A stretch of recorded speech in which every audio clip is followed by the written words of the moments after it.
Last night, August the 7th, there was an occupation of 35 Summerhill Parade, one of 5 houses that has been evicted in May and left empty for the last few months.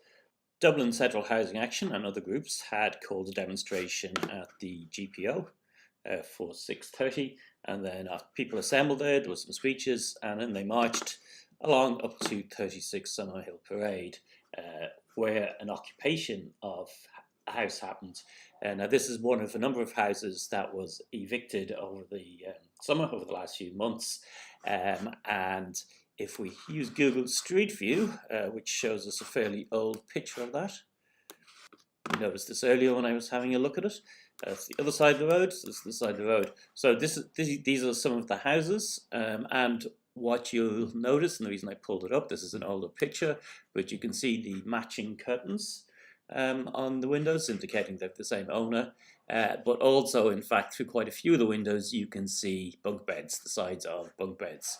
And the reason given for the evictions was fire safety, but that issue of fire safety was there because these houses had been massively overcrowded to get in as much rent as possible. 6 to 8 people in a room using bunk beds, each of them paying 400 or more rent per month.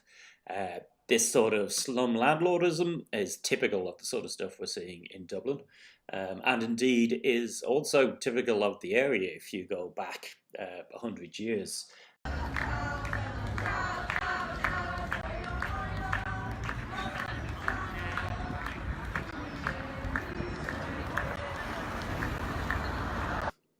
The occupation has a Facebook page called Summerhill Occupation, simply enough, on which they're advertising events they're doing to support the occupation, including going door knocking today and doing a briefing for people who haven't done that sort of thing before. It's got some pictures up there from the occupation as well, and then probably most importantly, it's got a statement that they put out last night about why they occupied it, who the owners are, and what the history of those buildings are. Probably the most significant part of it is pointing out that the buildings have been sitting empty since May when they were evicted. There were 5 buildings in all, and the people in them were paying $350 to $450 for a bed in a room with 6 to 8 other people. So I presume that must have been all bunk beds. They were all evicted back in May, with 120 people basically being thrown out in the streets with no notice, essentially.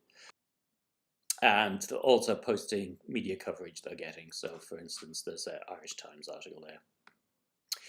So pop down to support them, 35 Summerhill Parade. Check out the page and follow that page to get more information.